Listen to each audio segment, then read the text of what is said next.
Alrighty, hi guys, welcome back to my channel. So you can see we're in a little bit of a different setup. I decided for this video to show off my new beautiful kitchen that I'm very proud of and still decorating. I had it much more decorated for the holidays, but sadly those are over. So now it's time to bring in some new decorations. But for this video, I decided to do one on what products I'm leaving in 2018 and which ones have been brought into my 2019 makeup routine. So it's not just stuff that's in my everyday routine, most of it is, but I do have some extras in there. So the way I wanted to go through this video was kind of in categories. I'm gonna start off with skincare, kind of. My number one is the Vaseline Lip Therapy. I've talked about this in a couple of my videos. Definitely bringing this with me into 2019. I apply this every morning and never again throughout the day. Like, it's awesome, even in the winter time. I don't really have any like skincare to show that I'm leaving in 2018. I did try like a few different products when it came to like moisturizers, but there's not really like ones that I'm like, ew, I'm not using this again. Well, that's a lie. The Clinique Zero Oil Moisturizer is getting left in 2018. I think I talked about it in a video, how I was like, I got this instead of the moisturizers that I usually get, and I was kind of sad that I did. So I'm back to getting my holy grail, which is the Belief True Cream Aqua Bomb. This stuff is amazing. This and the Tarte Drink of H2O are both amazing. This one's just my go-to though. Like, this stuff is bomb. Next, primers. So a primer that I found last year that I absolutely fell in love with was the Huda Beauty one, but Huda, they made two of them. The Sephora that I always go to, it's always in the same spot. They don't move the stand around or anything. So I just like walked in, went to where I go to get primer, picked it up, like didn't look at it because like the stand hadn't changed at all. It was in the exact same little column that it's always in. Grabbed it, checked out, got home. I was played. If you have dry skin, this is probably great for you. Not good for me. I broke out like a motherfucker. Like, this is not for me. So it is the Complexion Perfection Pre-Makeup Base. This primer is getting left in 2018. I will find a use for it. I will give it to somebody. I don't know what I'm gonna do with it because I already recycled the package, so I couldn't return it. The other Huda Beauty primer, if I can find it, because I don't like to order things online, that's what I'm taking with me into 2019. Another primer I want to talk about that I absolutely loved last year, for only God knows why, was the Too Faced Hangover Primer. And like, you don't realize, it's so crazy, you don't realize how much you dislike a product until you find one that's 10 times better. The one thing I don't like about this, like, it kind of like rolls off. Like, it doesn't like truly go, it sits on top of your skin. I notice it when I go to like buff out my concealer from like cleaning up my eyebrows. It's like rolling off within the concealer when I'm blending it out. Like, it doesn't go into your skin. So I've noticed myself breaking out a little bit more. Not as bad with this because like my pores weren't getting as clogged with extra oil. This one I'm not breaking out as bad, but the one before, the Huda Beauty one that I love, kept my skin so much better because it was soaking into my skin and like creating a shield for my makeup to sit on rather than this like sitting on top of my skin, if you get what I'm saying. So, no to both of these. So, moving on. Love Huda Beauty foundation. I used to use the Too Faced Peach Perfect foundation, which I felt was full coverage. Then I bought these bad boys, and that is not full coverage. This is full coverage. You're walking around with Facetune. This is Facetune in real life. It's fantastic. The Too Faced one, I don't want to say I'm like leaving it in 2018, but because it's not a bad product at all. Like, it's not, I don't want to knock it at all. It smells amazing, BT dubs. but like I just don't reach for it anymore because I know this is gonna do like the job times 10. So it's the Huda Beauty Faux Filter Foundation. If you like go to a store and squirt this, you're like, this is paint. This is not makeup. Like you feel like it should come with like one of those roller paint brushes to put it on. But even though I have oily skin, a thick, it's super dewy. Sorry, I'm like, bleh, I'm all over the place. It's a super dewy, super thick foundation. So having oily skin, that doesn't seem like something that would work for me. But because I would mix it with the mattifying Huda Beauty primer, is literally amazing with my oily skin. It's, oh my gosh, like y'all gotta try it for yourselves. So 10 out of 10 on these. Hello 2019. I've got a lot of products, well, two, not a lot, that I want to leave in 2018 when it comes to setting powders. Not to knock Coty Airspun, I really liked it. Great price point. It's like $8, $12 max, like great price point. But we all know she is the reason for the iconic Flashback Mary. This is the powder James Charles was wearing, and I definitely noticed it in my photos. It wasn't like Flashback Mary flashback, but I did have some emphasis on my pale skin that I didn't need. That was quite unnecessary. But another reason I'm leaving this product in 2018 is because for us oily skin girls, it's not doing the trick. Like usually with the setting powder, I don't have to blot my face at all. I don't see shine coming through. And with this I did. Like I would catch myself like touching my nose just cause like I could feel myself getting oily to like kind of take it off and like re-mattify myself. So I really like it. If you have normal to dry skin, this is a great product for you as long as you're not using a camera with a flash. You're set. But as for Lizzie, she's not bringing it into 2019.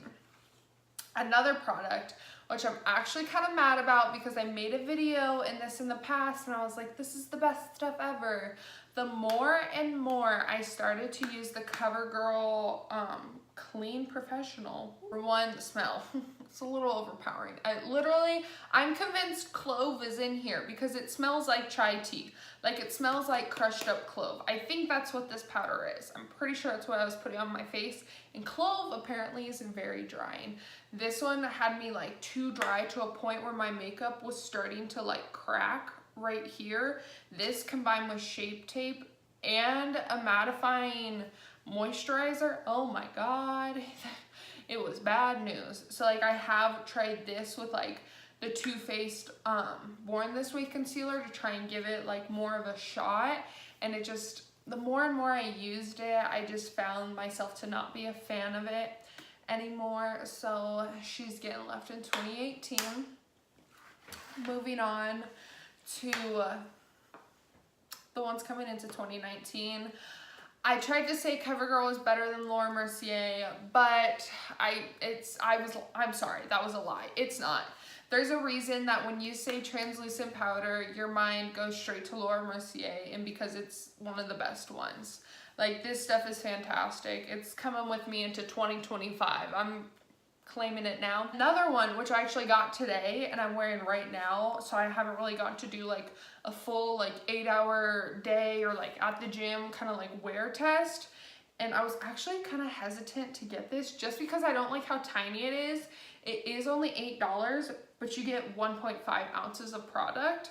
But it is the Revolution powder, and I got it in the banana powder, and I actually like love the way it set my face. I was kind of nervous because it is super, super yellow, but it looks fantastic on me, and your girl's very pale. So I was actually surprised with how well this color worked with my face and that it wasn't giving it like a weird tone. It really did sit on my face like a translucent powder. So I haven't been able to do a wear test on this, but so far like no oils come through. It's been probably like an hour since I've had this on because I did watch like a James Charles video because I was like putting off filming because I just ramble too much.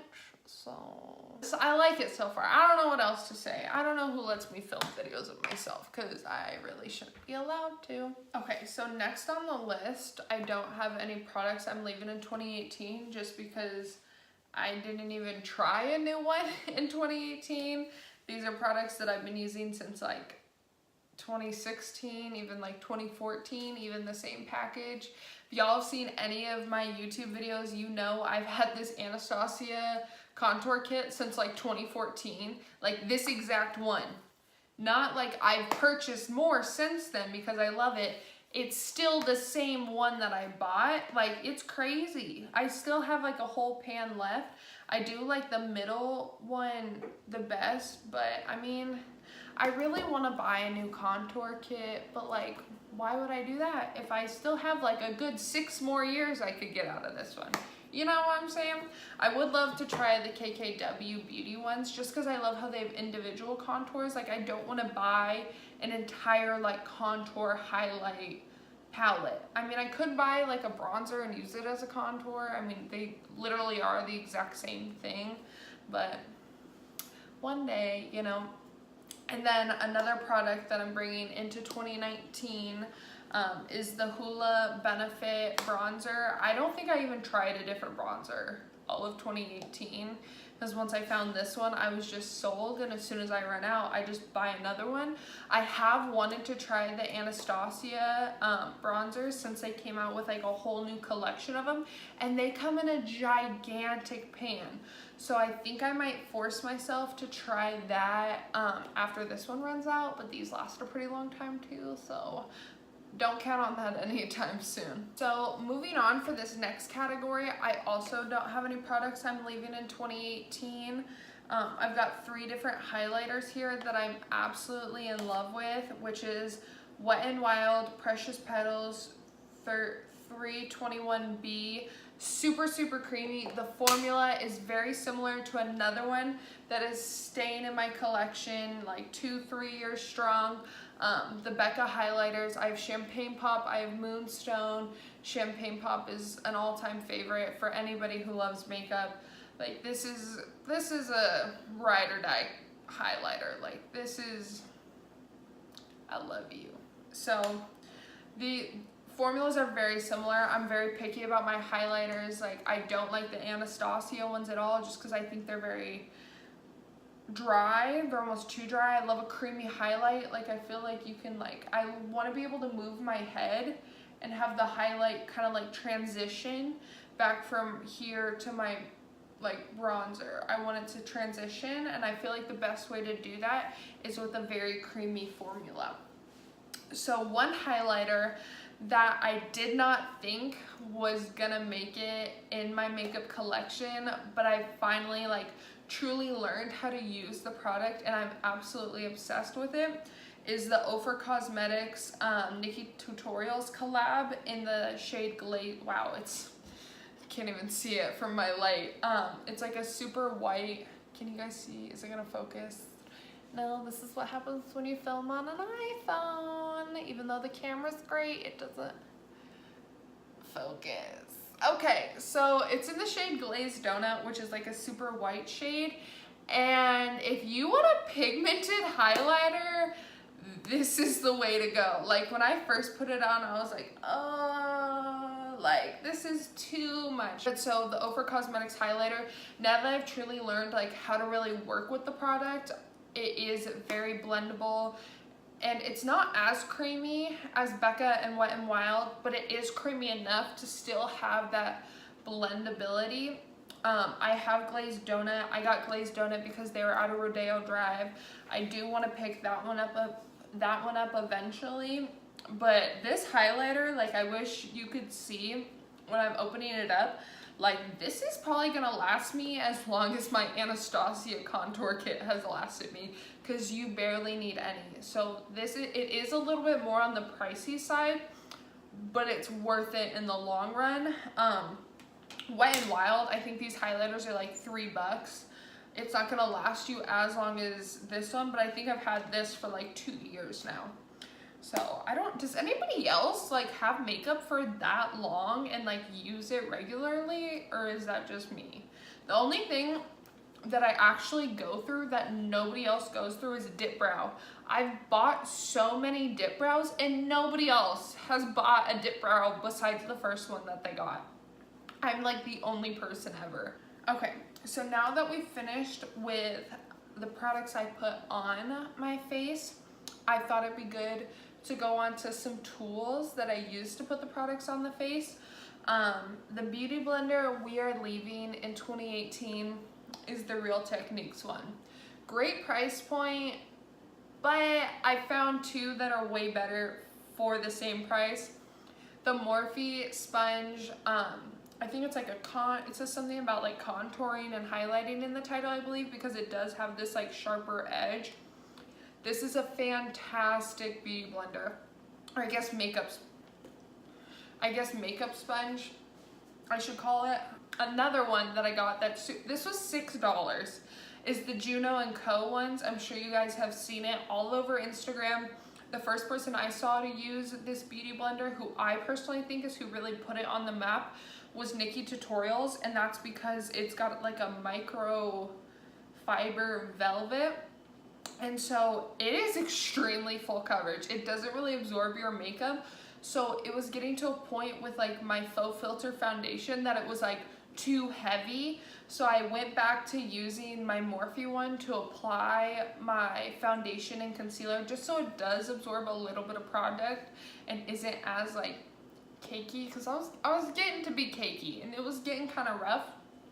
And then I go in with this sponge and I set my makeup, which I know is a little bit much to use two different sponges to do your makeup, but it's my party. I can cry if I want to. That doesn't make sense, but it did in my head. Literally nobody else that I've ever seen uses this product, and I think it should be talked about so much more.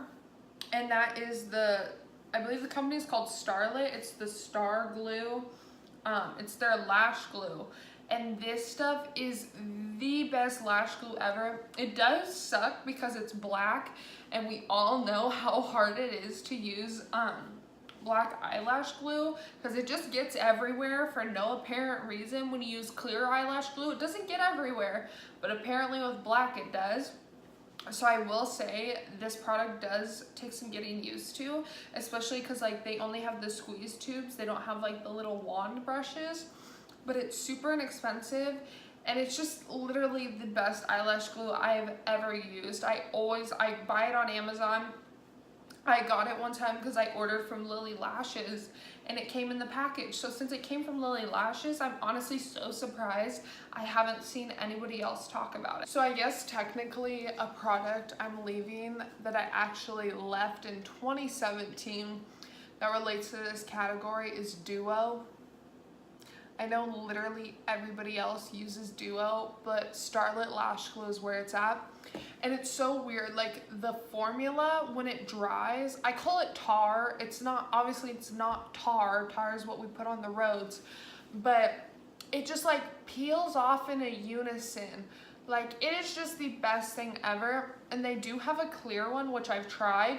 Don't try it, it's pretty terrible. I was really sad because black lash glue, even though it sounds like it's great, but in like actual usage, it's the hardest thing to use. But once you're used to it, this is the best stuff ever. And like if you get it anywhere, like you can literally just like keep rubbing it and it'll dry up.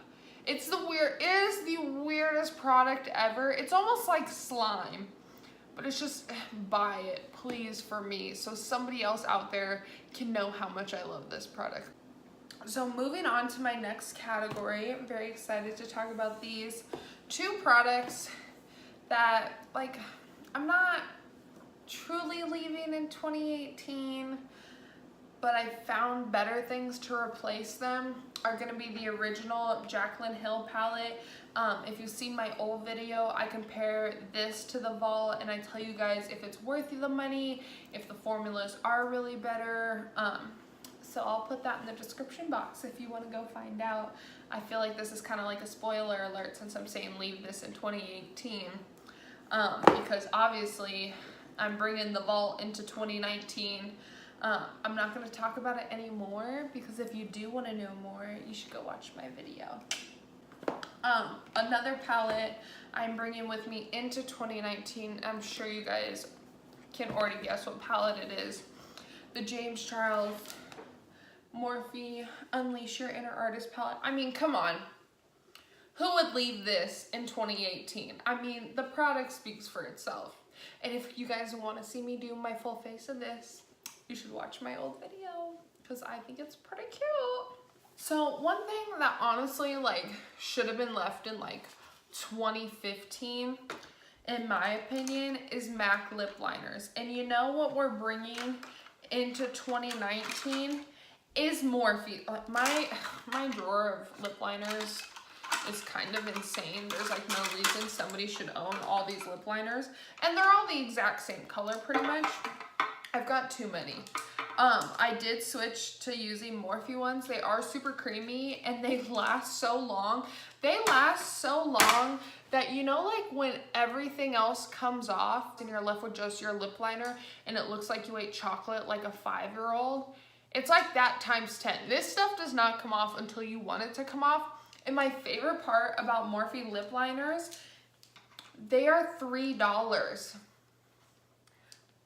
$3. Like, that's insane to me. If you know me, my makeup and stuff has just gotten like thicker and like more dramatic and better as the years have gone on. Makeup's kind of like one of those things that it sucks, and it's like once you start wearing a full coverage foundation, you never want to wear like a light coverage one again. And so one thing that I did to myself that I should have known better to do was purchase 25mm lashes. That's what I have on right now because I absolutely love like wispy lashes and like super long ones. So I bought from this company on Instagram, M Lashes. It's E-M-M-E. You guys should check them out. Like, their prices are fantastic. They ship to me super quick, and like their customer service team like actually responded to my emails. But so since I've been wearing 25mm lashes, like there's no way I'm going back to anything less. And these lashes are also super wispy, which I love. But that is the conclusion to my video. I hope you guys enjoyed it.